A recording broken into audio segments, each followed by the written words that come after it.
It's Friday the 13th of July, about 4 or 5 weeks since we did the first one. Propagate now, obviously not a joiner.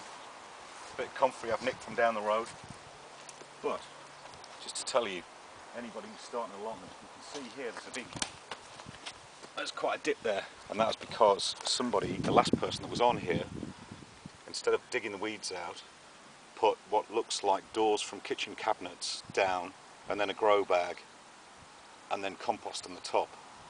We go along, we've got the second layer of the same thing. So here we've got to dig through 3 layers. Same thing again. And up here, the same thing again. If you look in closely, you can see, dig through all this, and then this anti-weeding stuff, you can see why I gave up there. And if you follow me down here, see it gets worse. I hate to think what's under that hill, but I'm imagining what it is. Here you can see I've been digging up this bed, which looked like it had really good compost on, because I think it has. And what have we got here? A huge bloody carpet. God knows how far that goes on for. Probably quite a way. So, that's the bad stuff. Right, essential stuff for gardening. Number 1, a chair, because you're going to be knackered. Number 2, an iPod. Come here. 3, coffee. 4, fags. And obviously a lighter. Right, let's give you an update of where we were and where we've got to. On the first video we just had these 2 beds in, and we had some spuds planted and these 2 courgettes. The courgettes coming on quite nicely, there's something eating there, but I've put a bit of mulch around them, but they're actually starting to grow. Spuds are coming up nicely. This is after about 4 weeks, something like that. Got some radishes in the middle. They came up after about 4 days, because we've had no rain, all rain and no sun for about 4 weeks, being typical. We had sun yesterday for the first time. They came up and then they just stopped, which is a bit of a bugger. They seem to be, look a bit yellow to me. The experiment was this first bed, we dug that over, well Charlie dug it over, no weeds in there at all, and everything's taken there really well. This one was dug over, but not quite as well. Spuds have taken a bit longer to come up. Oh, I should say, by the way, these donated by Roy. He's got the allotment just up there. These spuds are from Charlie's mum. I think they're Asda or Tesco's, something like that. These spuds are from Carol, who's one of the local landladies. She had some spuds that were going to seed, so she gave us those. Got a bit of free bark from down by the railway line when they were cutting bark. We had a real problem with these leeks donated by David, because we did it in the traditional way where you dig the hole out and just drop them in, but the birds pick them all out, so we had to stick them back in again. But they're not looking too bad. These were dug in troughs. These are seed potatoes donated by a good friend of mine, Peter. And they're actually catching the first ones up. These were put in about 2 weeks later, something like that. We got a fence. Pretty much all this wood was lying over here. Don't know who it belonged to, but we just grabbed it and put it in. Seems pretty solid. The wood that we've got, donated by Peter again, which is free. You can see it when we get to the other end. Chicken wire, donated by Charlie's mum, which is great. Oh, got to tell you about this bed down here. Forgot about this. This was a bit of a cock-up on my behalf, because on Sunday morning, one day I came up and I put a load of spring onions in there, and I put them in and I forgot to put the earth over, and I think the birds had them all, so we've just replanted that. We'll see what happens. Not hopeful. These were spuds that we had planted over there before, and I cut them in half. They were really small, about that big, and we just chucked them in because this was the last bed that we dug at that time, and there's about 30 in there, and we didn't expect anything to come up, and there's about 15 have come up. More spuds. This is Rocket, which has been in for about a week and a half, so that's doing okay.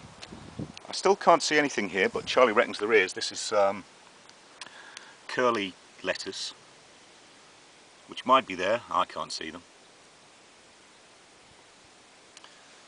Snacks, we've got a real problem here. Donated by Peter again. He's tried for years to grow these. They're peppers. They'll never grow outside, but we've stuck them in these kind of like cider bottle cloches.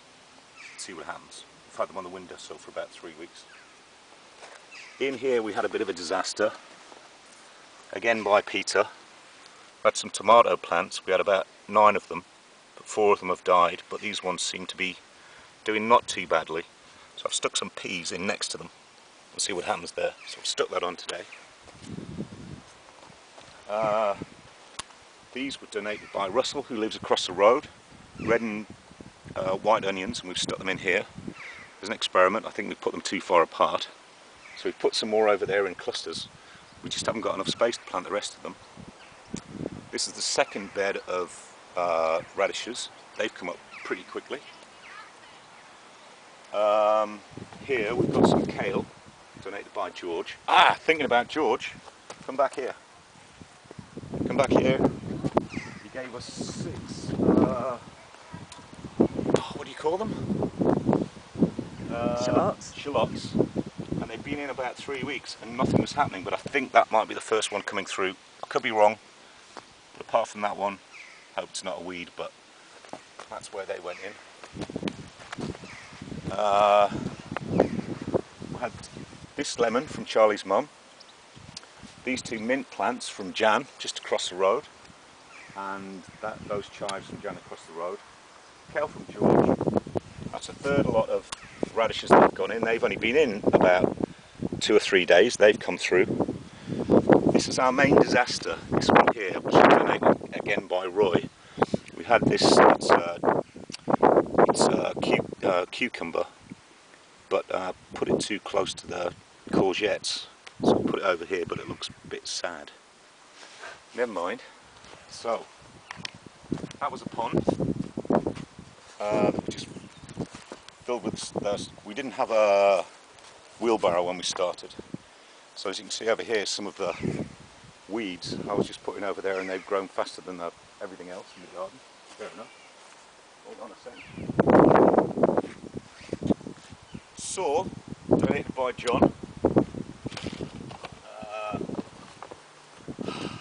This is really annoying because about 2 days ago the council came.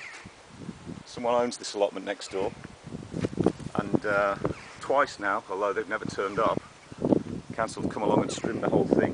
But this down here was trimmed with this. It's just one of my old kitchen knives. It's been a bit of a task.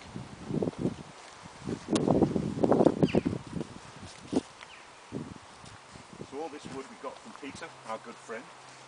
He came and helped me build the fence, which is much solider than the other fence. Gave us a bin as well. And then here, we discovered down here, still not absolutely sure what it is. Charlie thinks it's red currant. Could be a goose gog, no idea.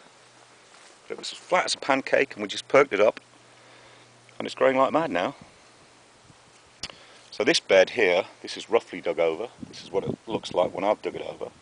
The bed up there looks like it is when Charlie's weeded it properly. And in here, from Peter, we have some peas, which we've just thrown in. I've put this cloche over to try and keep the birds off, although I have seen 2 birds kicking about. In fact, I can see another one over there. And then up here, although it might be too late, we've got 2 rows of spuds, and then some more of the curly lettuce. We've got a door there to go on, a gate. The gate hasn't gone on yet. And then, although we've only probably done about 20% of the allotment, if you look over there, that's how much earth we've shifted. So the next task, we've got a big pallet. Oh, it was a mistake, by the way. I told you the first time I put these down, these ground sheets, and all it did was flatten everything down, and now we're digging. It's an absolute nightmare to dig through, to get the spade through.